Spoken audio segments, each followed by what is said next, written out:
Good afternoon, everyone, and thank you for joining. My name is Ryan Flynn. I'm Director of Policy at the Massachusetts Business Alliance for Education. We're going to get started in just a minute once folks have a chance to filter in. Please hang with us for just a moment.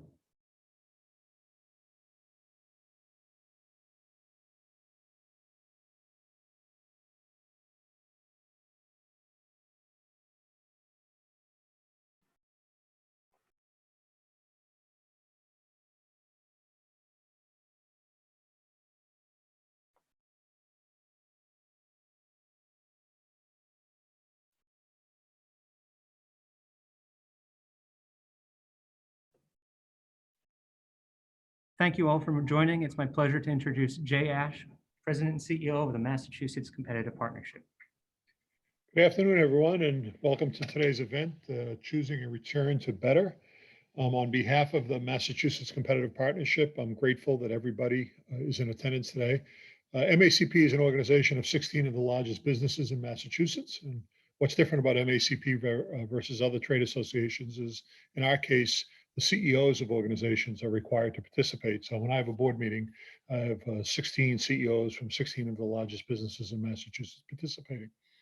We are collectively concerned about learning loss for our students. We have embraced the idea that a K through 12 recovery plan is necessary in order to make sure that our students are able to catch up from learning loss that they've experienced and be productive in school and ultimately in the workplace there afterwards. We're pleased to join the Massachusetts Business Alliance for Education. We think very highly of MBAE and Ed Lambert and have partnered with MBAE and Ed Lambert on a number of education related activities. Of course, we're very grateful to the Baker administration, especially my old friend, Secretary Pizer, for all that he is doing, Commissioner Riley, all that they are doing in terms of educating our students. Back to MBAE for a minute, we very much embrace the mantra that MBAE brings to the table, and that's about excellence, opportunity, and innovation in our public school education. So with that, I want to thank you all again for being here, let you know that our business community is very interested and more so engaged in the future of education here in the Commonwealth. We're excited to work with Ed Lambert, and without further ado, I'd like to turn it over to Ed. Thank you, Jay. Much appreciated, and we appreciate the partnership. I want to thank you and MACP for the work that we've done here, but for the collaboration over the years. I also want to thank our speakers and participants in today's event. Our speaker, Tom Vander Ark, who I know is going to help spark some interesting thought and conversation amongst us, as well as our panelists, former governor of the Commonwealth, Jane Swift, who now is the executive director at LearnLaunch, and of course, Secretary of Education for the Commonwealth, Jim Pizer. I want to thank all of them. And last but not least, thank all of you for your participation as well. We have over 200 folks registered today for the event. I'm sure they will continue to join us over the next few minutes. But I just want to give an opportunity to, or take an opportunity to help frame the conversation today before I introduce our speakers. We certainly know that the pandemic that we're all living through has had some very serious health and financial implications for families. We know the impacts to students have been incredibly significant, particularly for Black, Latinx, and low-income students. And the evidence we know is mounting as school closures continue in terms of the impact, and it's very concerning to all of us. Jay referenced the concern that the business community has and a growing concern about what those impacts are going to mean, not only for society, but for our economy and our economic competitiveness. McKinsey did a study several months ago that showed that just 3 months of school disruption has occurred this past spring means on average 6 months of learning loss for the average student. For Black and Latinx students, that's 9 and 10 months. And for low income students, that's 12 months worth of lost learning. The Dallas public school system just did a fall assessment of their students, which show that in all subjects, particularly in math, students have actually regressed and are performing at levels below that which they were performing in back in March when schools closed. So these devastating personal impacts ripple across our society and of course our economy. The Brookings Institute also showed the impact then transfers itself to economic considerations as well. that 4 months of lost learning has a $2.5 trillion impact on future earnings for residents of the United States. And so clearly, if we don't act wisely and innovatively, we risk losing not only a generation of students, but our own economic competitiveness as well. And so what we hope to suggest by today's conversation is not to beg the question of when can we return to normal. It's likely that it's going to take years to recover lost learning if we just return to the status quo. What we are suggesting is that we choose a different standard, and that given the stakes, we choose a return to better. And therefore, you see the title of a report that we at MBAE have just completed with the Mass Competitive Partnership. That report, we hope, serves as the basis not only for today's conversation, but for the one that we hope to spark going forward. That we use this moment as an opportunity to do more with innovation and technology in ways that improve teaching and learning, and that help redesign how we prepare students for college, career, and civic life. In this report, we suggest 3 foundational strategies that you see before you. The first is closing this digital equity gap. There's a lot to commend in Massachusetts in terms of the work that the governor, the secretary, and Commissioner Riley have done to immediately move to get devices in the hands of students across all school districts, to increase and improve connectivity, to work on issues of tech support.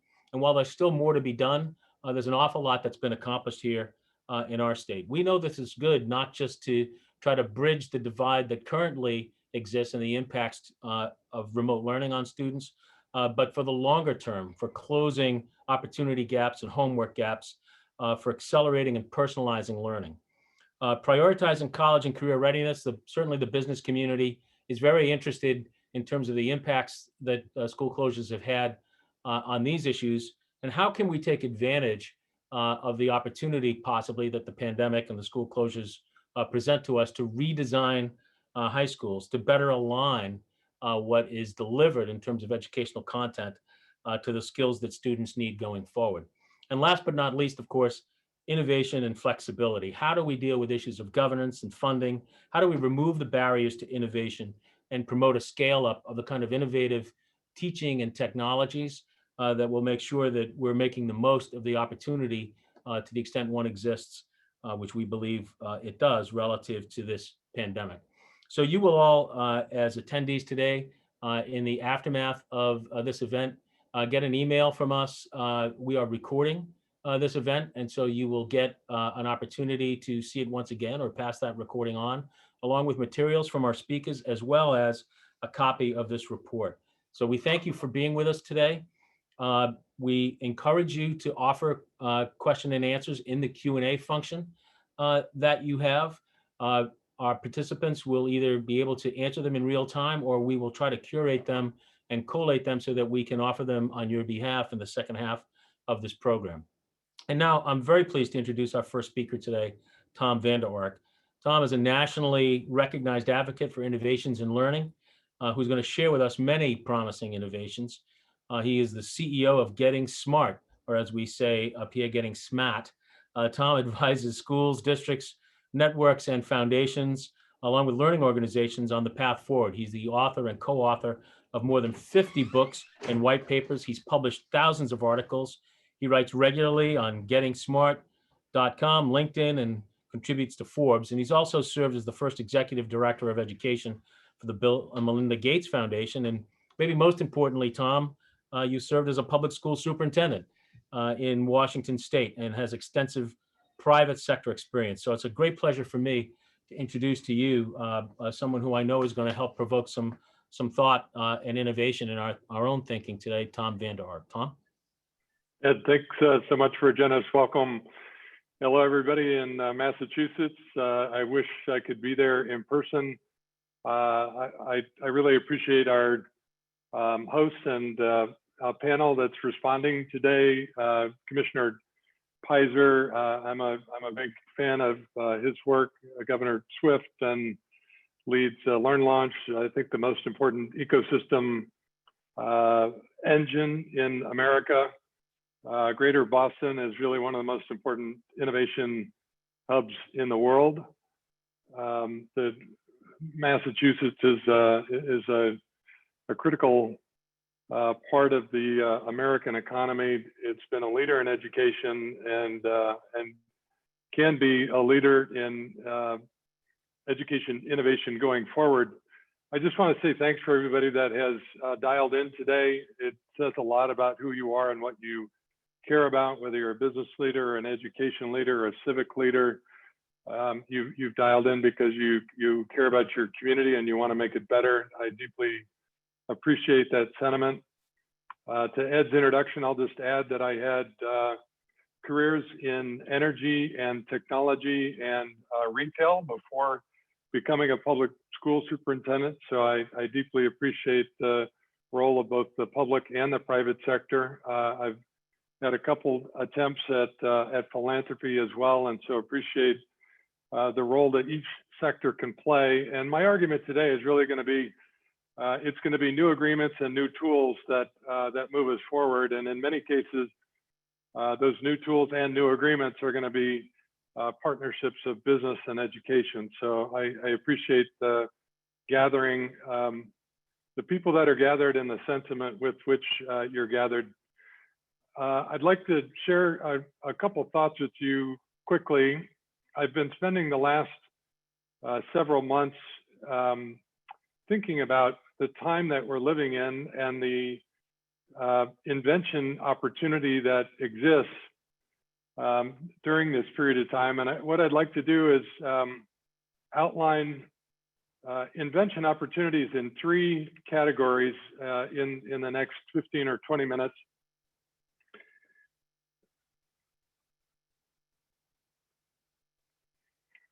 As Ed said, we're living through a disaster. I think it's becoming quite clear that this is a full-on disaster. It is a health disaster, a pandemic, it's a climate disaster, it's an economic disaster. All of these things are inequitably landing, as Ed noted, on the least advantaged in our society. In education, we're seeing some kids thrive. We're going to see some kids move ahead and already seeing evidence of that, thriving in new and unique circumstances, while others, maybe as many as 3 million learners, completely disconnected from the education system. And what I'm quite concerned about this month in particular is that something north of 10 million kids are going to receive D's and F's on their report card. That is a significant disaster that's going to lead to more kids that are disconnected and leaving high school under poor circumstances. So in response to this, I think regionally, I'd like to have you think for the next few minutes about community agreements, engaging experiences, and better tools that can help move us forward, both in the short term and in the long term. In the community agreements category, I want to spend a couple minutes just talking about shared reality and agreement crafting. I think about that as the new work. Then early learning, community agreements around broader aims, youth and family services, and then public-private partnerships. I want to start in this unusual place of shared reality. I shared this Max Dupree quote, a favorite of mine from 15 years ago, that the first responsibility of a leader is to define reality. I thought this was a great quote 15 years ago, but it is so important today. Like many of you, 10 years ago, I thought social media would help create a more informed public. I thought it would help shape shared sources of truth, and instead it's really done the opposite. It's divided us into polarized camps. As individuals, we live inside our own information gully. This has been exacerbated during the pandemic. And so business and education and civic partners really have to work together in new ways to get people on the same page in order to create shared agreements on how we move forward. I think that means facilitative leadership. Most education leaders haven't been trained in how to host a community conversation that results in shared agreements. I think we need new strategies for trusted information sources. One interesting example in this regard is hurricane models. Over the last 20 years, they've become a real trusted source that have probably saved millions of lives in the south, southeast, and along the eastern seaboard. And we have learned to trust these models, and because they've become better and better over time, now predicting landfall and landing times very, very accurately. We need more sources of information like this in our public discourse that are trusted sources. It's frustrating that COVID-19 prediction models were not accepted as being as trustworthy as hurricane models.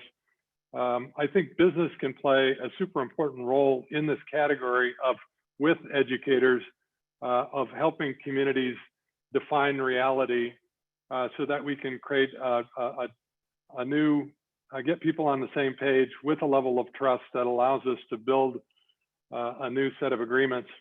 For kids, this means we just need to do a much better job of teaching digital literacy from K to 12 so that they become much more discerning customers of information. This is particularly important in the age of synthetic content, when more and more blogs, videos, and even artwork that they see could be computer generated. It's important that we become skeptical consumers of information.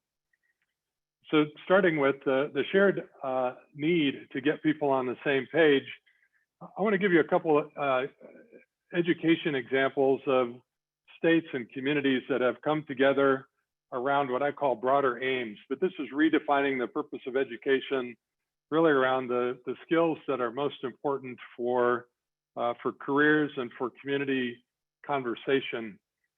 I think Virginia is a pretty good example of this, where about 5 years ago, the legislature instructed the state board to adopt a broader set of aims. They came up with the 5 C's. They really added citizenship to 21st century skills. They were thoughtful about publishing that, but not prescribing that, and they allowed local districts in Virginia to have their own community conversations and in their own way shape a new set of learning goals. I'm a particular fan of Loudoun County, just outside of Washington, D.C., where they swapped in contributor, and they really focus on helping young people become contributors to a better community. EL education, which has its roots in New England, is another example of a national network of schools that capture this idea of contributing to a better community. I want to tell you a quick story about Kansas City and how they're coming together around broader learning goals particularly for high school students. This is a really cool story that starts about 4 years ago. We started bringing people from Kansas City on field trips to visit the best schools in the world. Every year we brought people to Boston to visit some of your best schools. That laid the groundwork for what became the Real World Learning Initiative. The business community, the civic community, and educators came together and agreed that there's 4 experiences that all young people would benefit from. They include internships and client projects, entrepreneurial experience, college credit, and industry credentials. And they agreed that every student should leave high school with one or more of these experiences. And now we have about 40 school districts working in concert, about 70 high schools, soon to be 100, that are taking this agreement and making high school much, much more valuable. So this is a great example of coming together around broader aims, a much more engaging high school experience, and then learning experiences that are often a partnership between a high school and a business or a civic organization. I also want to give a shout out to Turnaround for Children. This is Turnaround USA. They've been a leader in what they call whole child education, but this is taking into account all the skills that young people need to be successful in careers and citizenship. as well as the context variables that help them be successful. And so their contribution to broader aims has been this building block, which is really a developmental progression of how you move up to curiosity, civic identity, agency, and self-direction, some of the things that we want for all high school graduates.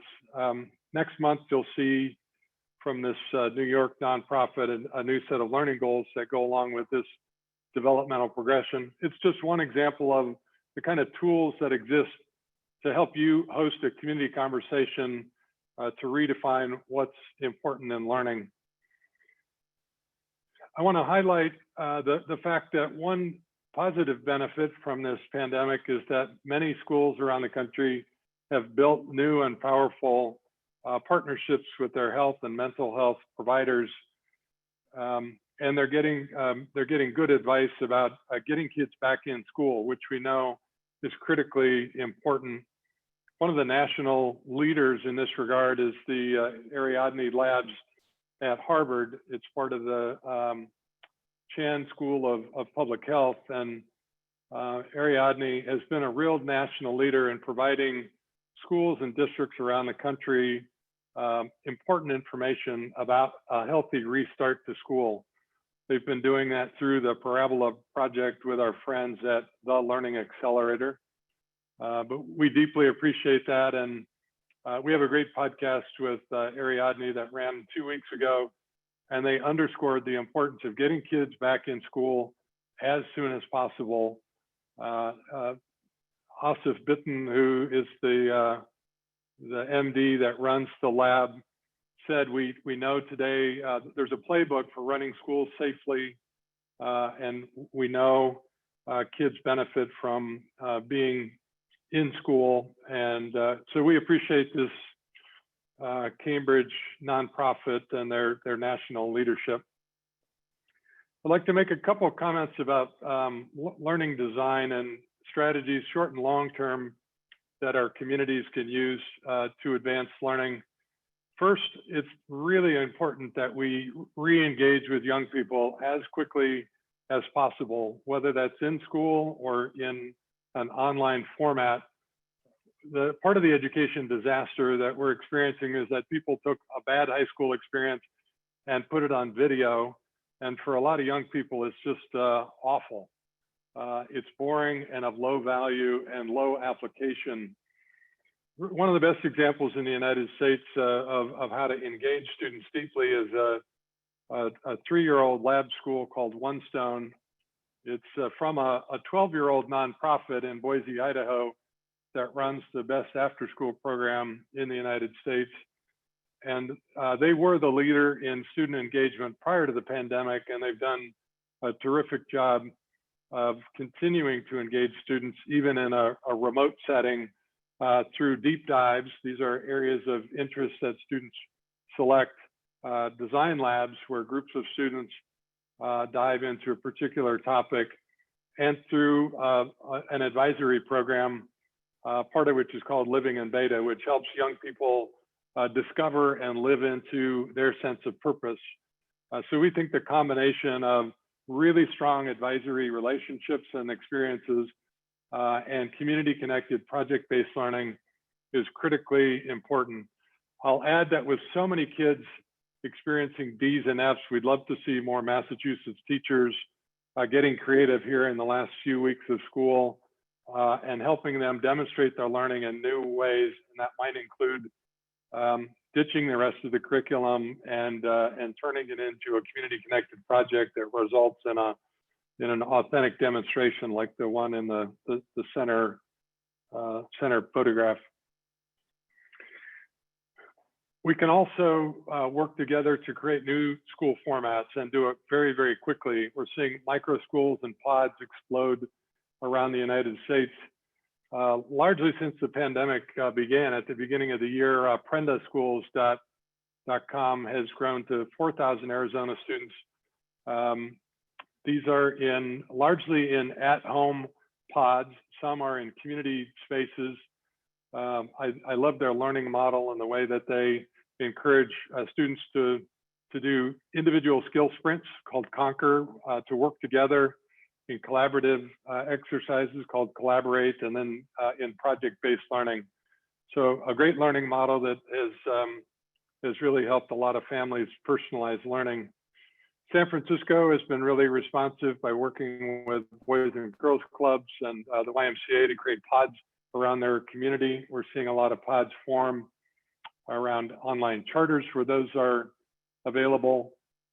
There's a Connecticut innovator called Workspace Education that launched Workspace Sky during the pandemic. It's a great example of homeschool families working together with a virtual partner in new and exciting ways. And then 4.0 Schools is a nonprofit in New Orleans that I'm part of, and they are the leader in preparing leaders to create micro schools and pods. So a lot of opportunity here. I'll also note that a Seattle nonprofit called Center for Reinventing Public Education, CRPE, is closing a grant opportunity this week to help communities develop more pod and micro school based learning. Also invite you to check out VELA Learning, VELA. It's a new fund from Koch and Walton that is also supporting new micro schools around the country. We're excited about new credentialing strategies and ways that states are promoting new credentials. I think one of the best public-private partnerships the last 20 years was the way the state of Texas supported early college high schools and how they followed that up with P-TECH high schools. There are now 200 early college high schools across the state. They receive pretty rich funding where both the high school and the community college receive funding. There's a clear designation in state law. They've extended that into P-TECH, and a P-TECH is just a school where the student can earn an AA degree and get high-tech work experience, as well as employment opportunities. Boston-based Jobs for the Future, JFF, is really the national leader in providing technical support to schools, standing up these sort of models. And I just give a shout out for our friends in Dallas who have been the national leader. They have a P-TECH or an early college at every one of their comprehensive high schools in Dallas. Mastery Transcript Consortium is 360, now 400 of the most innovative schools in the United States that have come together around a new transcript.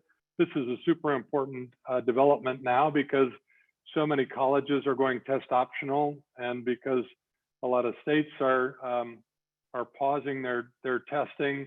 It's just becoming more important to equip graduates to really tell the story of who they are, what they can do, and where they're headed. Mastery.org is doing a great job of that. Mike Flanagan, their CTO, lives there in the Boston area, and I'm proud to serve on the board of this group that's helping schools increase the signal value of the diploma. More about that in a minute. Lastly, I want to talk about better tools, and I want to start with personalized and localized guidance. This is particularly important now with youth unemployment so high. It's really critical that in high school and beyond that young people have access to both personalized and localized guidance. The best example of this in the United States is in San Diego, where the San Diego Workforce, it's workforce.org, provides personalized and localized guidance on high wage activity.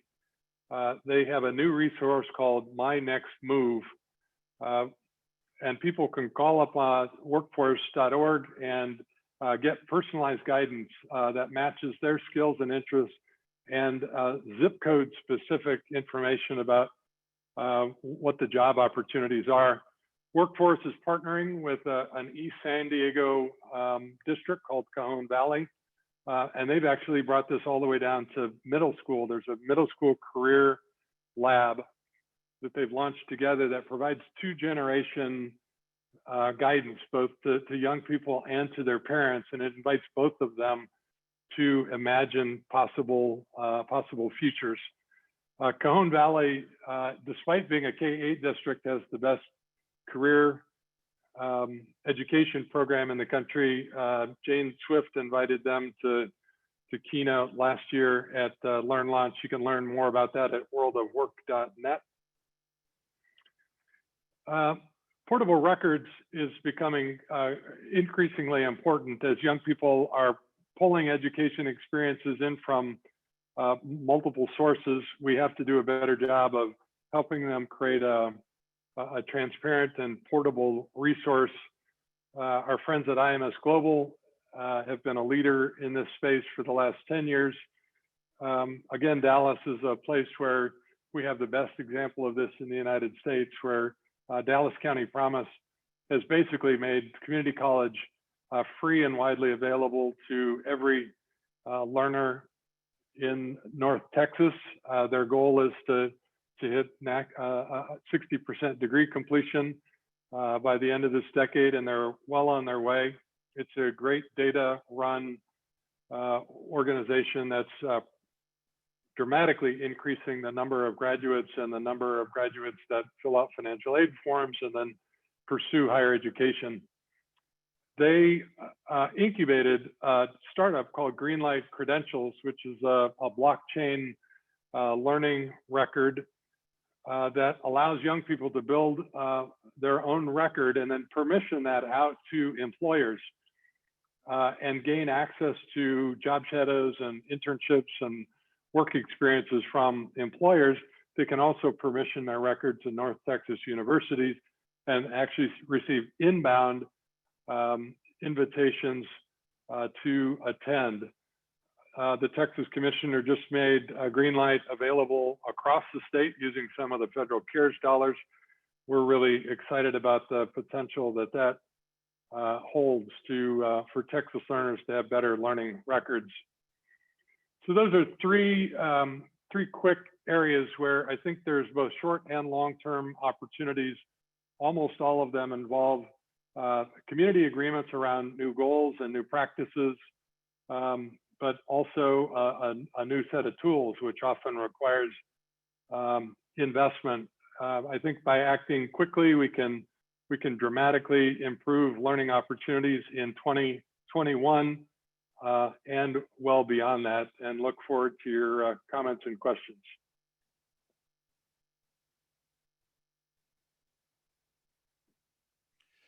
Tom, thank you very much. I appreciate that. And I'd like to ask both Governor Swift and Secretary Pizer if they would join us on screen. And thank you for that presentation, Tom. And I'm going to encourage people, if they'd like to start to populate the Q&A with some questions that we could use in a few minutes. But prior to that, I want to ask each of our panelists to take a few minutes to respond to some of what you've put out there and offer some of their own thoughts. So Governor, why don't we start with you? Tom referenced Learn Launch a couple of times. We know that you folks are at the head of innovation. We appreciate your willingness to spend some time with us today. Thank you. Well, I too regret that Tom is not in Boston more, because I could not agree more with everything he said. And I will just respond by saying that I'm glad to be here. I agree that there is a tremendous and historic opportunity, but also an unprecedented challenge for educators, for parents, for all of us. I have said very often that it's a moment to give grace. No one ever could have imagined this pandemic. And even those of us who have toiled in the vineyards of ed tech for the last 20 years, we're not building a scale or a system that was designed to move everybody overnight to a fully remote system. And so the work that is happening out in the field by teachers, by principals and superintendents has truly been extraordinary to watch. At Learn Launch, we've been given this privileged opportunity, thanks to Secretary Pizer, Governor Baker, and Commissioner Riley, to be helping to build that capacity to do actually, Tom, some of those innovations and seeding that in the midst of the crisis. And so, well, there is a lot that remains to be done. We are trying to sow those seeds of innovation. I won't say that we're encouraging people to throw out the curriculum because Secretary Pizer is here on the call, but we might encourage them to Marie Kondo the curriculum. We have had over 900 Massachusetts educators since the summer attending our live workshops and focusing on those immediate pain points and helping those educators figure out how to be innovative is no mean feat, whether it's the tools or the engagement strategies that they are working with for the first time. It is challenging work for sure. I love how many best practices that Tom gave us to look at. One of the key parts of the tool that we will post a link to when you distribute this, that we built, equitableremote-learning.org, is actually just a really synthesized shortcut way for those educators, and it's available nationally, to find best practices, to find what other people are doing. I think it's probably because most of our team are working moms or working parents. And so we know that shortcuts when you're too busy and finding the way that other people are doing things well is one of the best ways to respond in a crisis.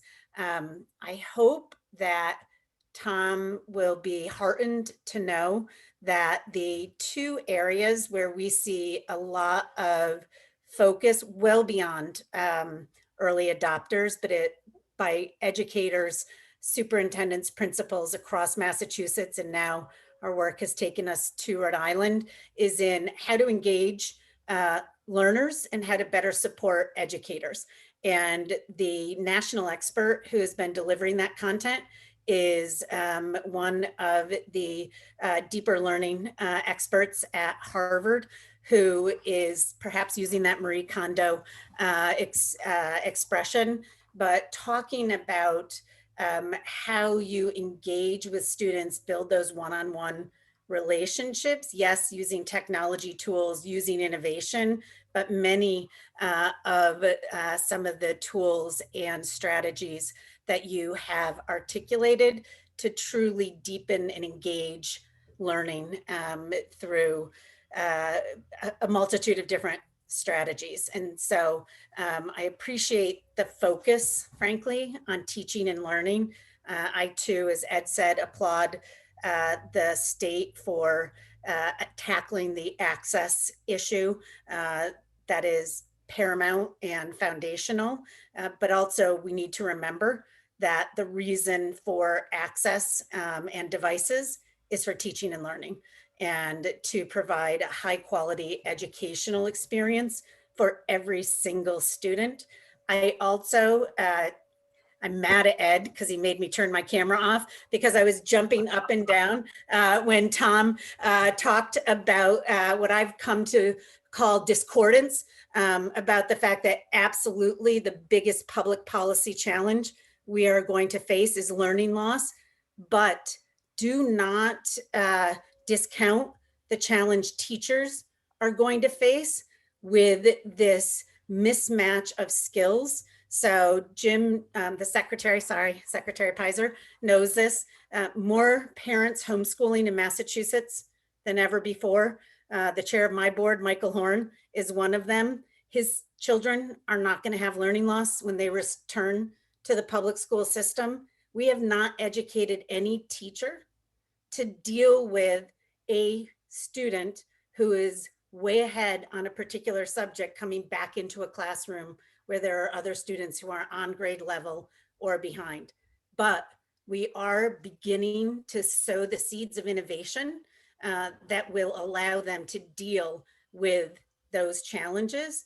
That's why helping them to figure out how to engage all learners in new modalities, not that remote learning isn't terrible for so many kids, but some of the innovations that have had to be embraced will, as the Mass Business Alliance has urged us, as the Brookings Institute has encouraged with their Leapfrog Moment encouragement report, and so many others, begin to show us the path forward. I was trying to figure out while I was listening to you whether or not to say this final thing, but I can't help but be me. I think one of the biggest challenges, frankly, is not with the field as this pandemic drives on. I think it's actually with all of us who are the helpers. No educator, and I'll end where I started, was prepared, was given an HBS education in transformational leadership change to face what has happened in education over the last many months and what is to come with teacher shortages, with students coming back at all of these different levels, with the fiscal fallout that will follow. And for those of us who are dedicated to supporting educators who have not changed our own approach to how we provide that support, shame on us. I have seen in these hundreds of educators who are showing up every single day, even though they have their own children to educate in the background, who have been tackling circumstances that nobody trained them for, that they never imagined, that they didn't sign up for, doing their darndest to take on these challenges. And still many others who are just sitting back saying, why can't they do this better? Why aren't they changing what they're doing? Why don't they do it this way? I think it's incumbent on all of us to realize that this is the most disruptive moment in the history of K-12 education, and we have to change how we help them. We do not currently have the capacity to help every single school in Massachusetts, in New England, or in the country to tackle the type of change that is being unleashed on them, and helping to build the capacity and meet the moment and the pain that they're in right now should be what we're all focused on, and we can all give them report cards later. That's all I'm going to say. Thank you, Governor. Appreciate those comments. Mr. Secretary, you are someone who has had your feet in several places with regard to both innovation and practice as a thought leader, and now most recently as someone who attempts to move bureaucratic challenges in a significant way. So I think your perspective is a really interesting one today. We'd love to hear your thoughts about innovation, the opportunities and the challenges to those. Well, thank you for that kind introduction, Ed. I'm not sure I can live up to it, but I'll give it a shot. But thank you for hosting this event. Thanks to Jay as well, and MACP and MBAE. This is an important conversation because as much as we're consumed by the present, we need to be looking forward to the future. I also really appreciate the opportunity to join with everyone today on the call, but especially to reconnect with Tom Vander Ark and my former boss, Governor Jane Swift. It's great to see you both. Before maybe responding directly to Tom's presentation, let me provide a little bit more detail on some of the things that have been going on in Massachusetts. I don't want to bore people with stuff they may already know, but maybe in particular around some of the investments we've been making and some of the initiatives we've launched around remote learning and addressing some of the challenges of the digital divide, which certainly MBAE has been on the forefront of identifying and shining a light on. Even though our priority has been to get as many students back into school for in-person learning as soon as possible, we have undertaken a number of different initiatives to strengthen this kind of basic infrastructure and capacity for remote learning, because that is with us now. It obviously will be with us, and to some great extent should be with us as we go into the future. So I don't think these investments are like one-time expenditures of funds that are useful for the next couple of months and then no longer valuable.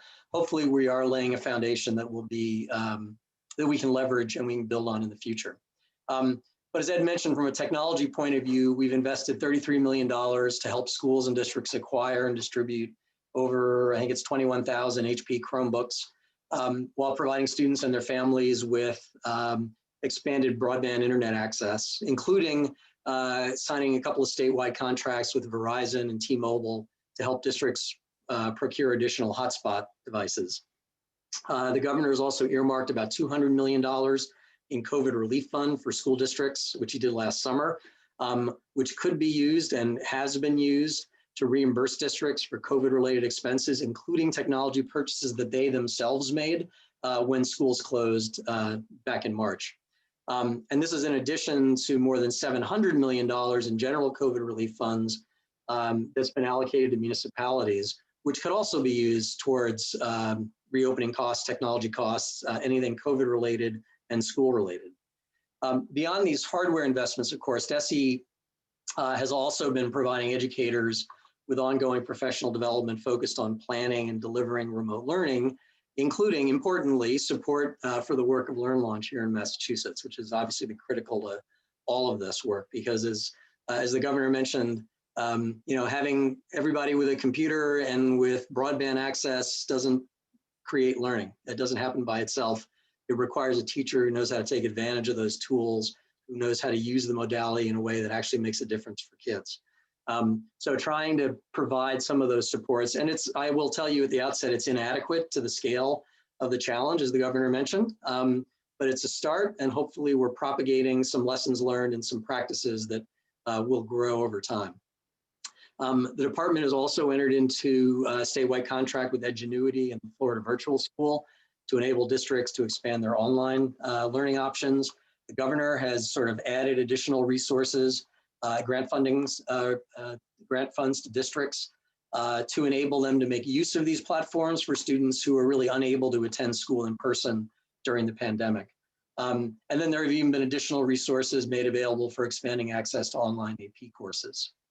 And finally, and this is somewhat below the radar screen, I suppose, but the department is also working on I think a pretty ambitious proposal to deploy and curate a statewide online learning platform, building off its ongoing work with, under the sort of headings of Curate and OpenSciEd and Kaleidoscope, and those may not mean anything to everyone on the call, but for those of you who know what those mean, they're really designed to develop and identify high quality curriculum and deeper learning practices. And those are mostly been designed and focused on in-person instruction, but now sort of taking that work and expanding it into the online environment.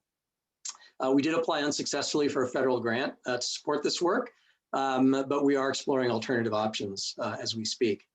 But this new attention to remote learning is complemented by our continuing focus on expanding applied learning opportunities, especially in STEM and computer science, developing early college and early career pathways, as well as launching the governor's Career Technical Initiative in partnership with our vocational schools.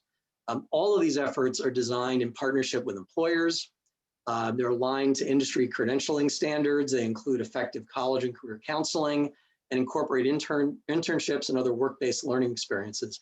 In many ways, hopefully, at a minimum, checking some of the boxes that MBA has certainly laid out, but that Tom also mentioned in his remarks, to try to better engage students in their learning, to provide them with opportunities for real-world applications, so that the experience is one that is not only more entertaining, but is actually more deeply meaningful to them from an educational and ultimately a career perspective. So these are all pieces of the puzzle that should strengthen our ability to sustain and deepen innovative instructional practices going forward. But taken together, they still only represent a beginning. So I don't want to sort of leave anybody with the impression that, we just saw Tom's presentation and guess what? We've already done it all. That is certainly not the case. I think in many ways, while Massachusetts, and Tom was very kind to say we're a kind of center of innovation nationally, the truth is in education, I think we're a lagger rather than a leader in many ways. And thanks to Governor Swift's leadership and LearnLaunch's involvement, hopefully we're starting to catch up, but we still have a long way to go. I think there has been, through COVID and through some of the practices that have emerged by necessity, we've added perhaps some fuel to the fire and generated some new momentum around innovation, notwithstanding the tremendous practical and operational challenges that COVID has created. So that's the good news.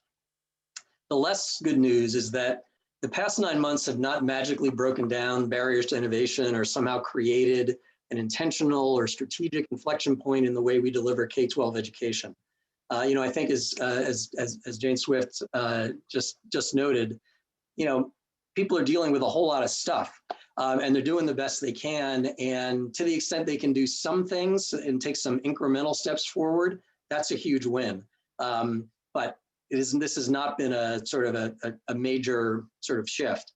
Rahm Emanuel famously said we should never let a crisis go to waste. And while I agree with the sentiment, and this is certainly a crisis, it may be that this particular one has more to do with survival than with transformation. And I don't mean to dismiss in any way the boldness of Tom's compelling vision. But I'm afraid that while the pandemic has exposed and even expanded some cracks in the system that might ultimately be very positive starting points for wider change, it may also have reinforced some of the inertial forces that have historically stood in the way, perhaps even deepening some of those divisions that Tom mentioned. As districts have tried to rapidly respond to this unprecedented and unexpected challenge of COVID, they've often put in place or negotiated operating rules that have effectively limited their flexibility and innovation, often unintentionally, and have unfortunately sometimes short-circuited creative problem solving around how to maximize and optimize in-person and hybrid instruction. So given the urgency of the moment, these decisions were often made also without the kind of community engagement that Tom talked about and that is so important to developing the kind of broader buy-in to making change happen. Many hundreds, if not thousands, of individual teachers have exercised incredible imagination and resourcefulness, often with the help of organizations like LearnLaunch, in the face of tremendous logistical education and personal challenges, as the governor mentioned. But I'm concerned that those success stories may not be leveraged into broader and more sustainable change when school returns to something like normal, hopefully back when we get to the fall. That's not to say that everything that individual teachers are trying is working, by the way, especially when it comes to learning gains, which is another reason why we need to continue our state assessment program this spring. I needed to get that plug in. But there are undoubtedly lessons learned that can and should be carried forward and built upon, even as students return to their classrooms, which is why it's so important that we're trying to capture some of that as we go. The formation of learning pods or remote learning programs, which Tom mentioned in his presentation, many of which are being run by early education and after school providers, has also attracted a lot of attention, and rightly so. They offer a really interesting and unexpected opportunity for creating new partnerships that can leverage resources while opening up possibilities for more personalized instruction in a more supportive, community-based, and even family environment, which, for some people may be a substitute for traditional schooling, but could certainly be an important complement, especially in thinking about a longer school year or year-round schooling and educational experiences. So far, however, most districts have been able to provide only minimal support to these fledgling initiatives, even though these organizations are picking up the slack created by the closing of classrooms. So building some bonds and some relationships between these organizations that are sort of being built out of whole cloth in some ways, programmatically, if not operationally, with school districts, I think is an important opportunity for cross-pollination and shared learning. Anyway, the bottom line is that there are numerous bright spots of innovation and change during this dark period. But as we remain focused on getting through the current school year as best we can, we need to keep at least one eye on the ball of long-term post-COVID improvement. And that's why this event and Tom's presentation and provocative thinking about how we can reimagine what school looks like are so important. Thanks, Mr. Secretary. I appreciate it. And I think you've provided a good segue for me to come back to Tom on a couple of points. And Tom, I appreciate it. I know you've also been trying to keep up a little bit with the Q&A. So I'm going to try to maybe consolidate some of the themes I've seen in the Q&A and see if in the last 10 minutes or so, we can all, four of us, try to wrap some of those up. But Tom, I want to ask you about what the Secretary said relative to the fear that it maybe this moment hasn't spurred the kind of innovation that we might like to see. The breath we all exhale in hearing that a vaccine is imminent, does it also suggest, wow, this is almost over, let's just get back to normal. Let's just get back to the way things were. What can we do to ignite and spark this conversation around innovation over the next several months so that we can make some longer lasting change? And then secondly, where are you seeing the scaling up of innovation? Who's doing that well? What are the characteristics for doing it well? I loved what you talked about in terms of Dallas and how they've been able to grow that high school redesign over the years. So there are a lot of questions wrapped in that, but the immediate moment of conversation and what infrastructure do we need to have in place to sustain it and scale it up? Well, you're fortunate to have LearnLaunch there, because I think having an innovation engine, a nonprofit innovation engine, is super important. Dallas is a great example of many good things happening simultaneously. At the core, I would say this is a lesson that I learned in Boston, that sustained, effective school district leadership is critical. I think Tom Pezant and Mayor Menino taught the nation that you need a decade working shoulder and shoulder to create a portfolio of great learning options for all students. They've had that with Michael Hinojosa in Dallas. They also have this Dallas County Promise, which is county-wide, which has terrific leadership and very sophisticated data infrastructure. Dallas County Promise is supported by Commit, which is a new nonprofit founded by a Goldman Sachs executive, who also has created a beautiful web of early learning support across the community. So again, philanthropic commitment to data infrastructure. Todd, who created Commit, also made himself the chairman of a state finance commission in Texas, wrote a report, which he then built an advocacy network across the entire state and passed HB3, which is the largest and most sweeping school finance bill in the last 20 years, which includes more money for teachers, performance bonuses for schools, and performance bonuses for schools for graduating more kids. So it's an innovative law in many respects, and just a great example of private leadership coming from the business community, as well as a supportive state policy environment. So good example of a region that has a lot of things going right. We had a question about pods at the high school level. It is fair to say that they're more common at the elementary level. At the high school level, I think we're seeing more micro schools being formed. I'm on the board at tetonscience.org, which is the leading place-based learning advocate in America. And they're creating a national network of rural micro schools. Most of those are high schools.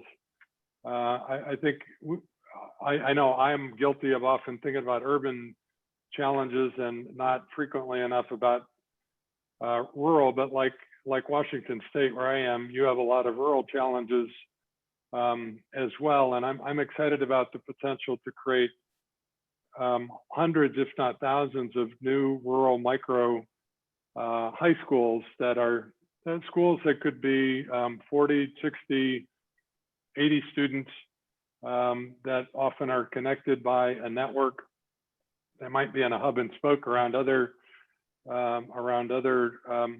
school districts or in partnership with other school districts. But my point is, today it's possible to run a very good high school for 50, 100, or 150 students, where you could do that 20 years ago, but it was much more of a challenge. I appreciate the commissioner talking about P-TECH. I think Texas has shown that a little bit of state leadership can really extend and sustain an innovation like P-TECH, which is complicated for a local community to do on its own because it combines high school, college, and work experience. And with a little bit of definition from the state and a little bit of support from the state or philanthropies, and especially given that JFF is right there, you could quickly have 50 P-TECH schools around the state, many of which could be micro schools. These could be 20 or 30 students in a community connected to a business where they get some work experience. So those opportunities are much better today than they were 20 years ago. And I'm hoping that the pandemic gave us some further impetus to create opportunities like that.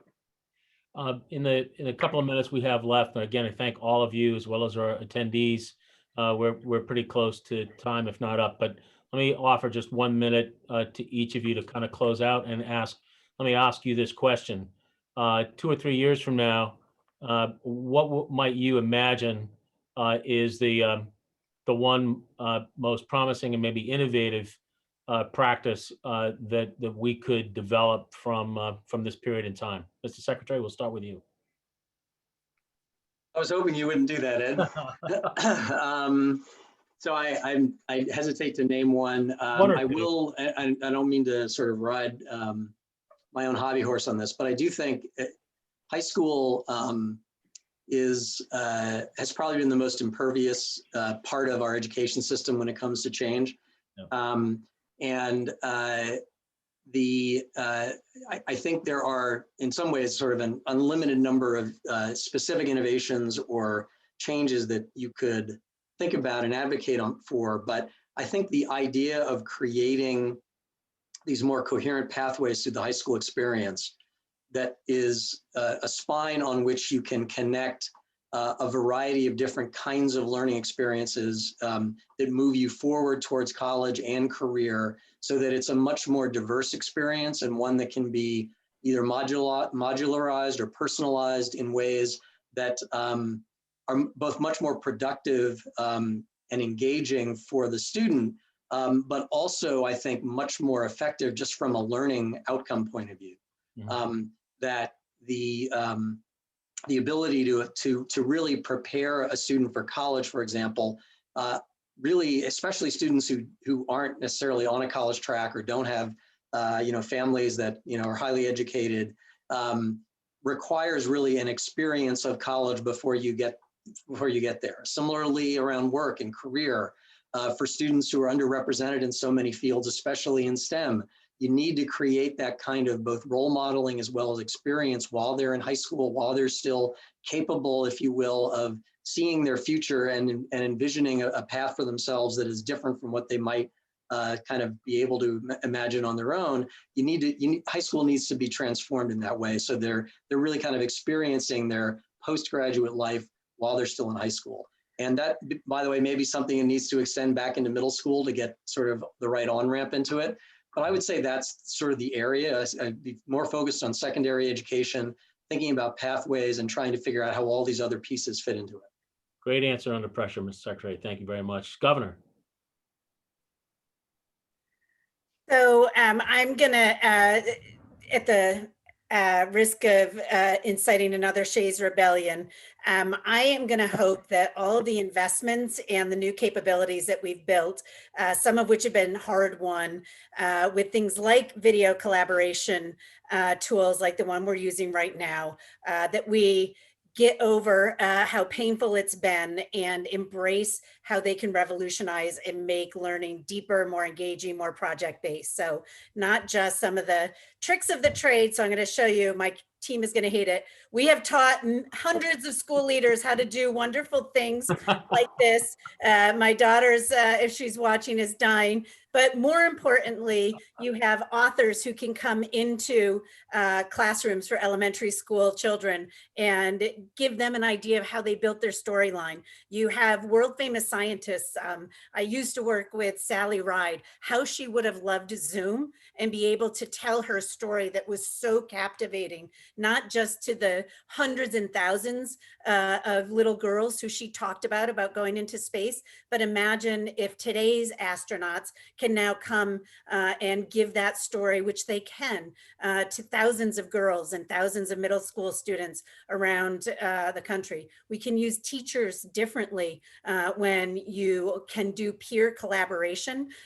One of the best parts of the work we're doing, thanks to Secretary Pizer and Commissioner Riley, is the way we're building these best practices is that teachers are leveraging national experts and learning from each other in these live settings in ways that were never possible before, because we are making the time easier and the space irrelevant through this platform that, listen, we all hate right now, except for when I put the bunny ears on, but it has completely changed how we can reach and connect with each other. And once we don't have to do it 12 hours a day, 7 days a week, I think we will find uses for it that will actually be very engaging, both for how we improve practice of teachers and learning for students.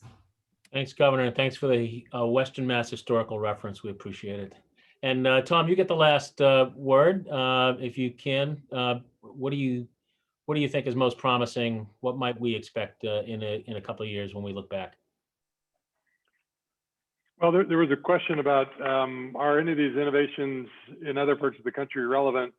I think on a question like that, you know, there's things that we can learn from other places, but we all have to come home and create a set of agreements with the people that we live and work with on a day-to-day basis. There's a lot of great things happening around the United States in the middle of this crisis. So I guess I'll just close by saying, give some grace to teachers and leaders, school and system leaders where you can. Try to help them or encourage them or give them permission to focus on the things that are most important. Look for ways that you can help provide interesting new learning opportunities for young people, short-term that become long-term. What I'd most like to see in the second semester are more community-connected projects where young people are doing active, engaging work, applying their skills and knowledge in real life settings. And there's things that we can all do to help support more of that, whether kids are back in school or not. Tom, Governor, Mr. Secretary, thank you all very, very much for a great conversation. Everyone who registered for today's event will be getting a follow-up email with a recording, as well as the materials presented here and some additional materials from our speakers, as well as the Choosing Return to Better report. I want to thank, on behalf of the Mass Business Alliance for Education, I want to thank our co-hosts and co-sponsors of that report, Jay Ash and the Mass Competitive Partnership. Thank you all very much for your innovation and what you're doing during some significant, difficult times. Jay, thanks again. And happy holidays to everybody, and a happy and hopeful 2021. Thank you all very much. Thanks, Ed. Jim, good to see you. Good seeing you, Thanks, Tom. Jane. Nice to see you too. Take care. Happy holidays to you guys. Thanks, Tom. That was awesome.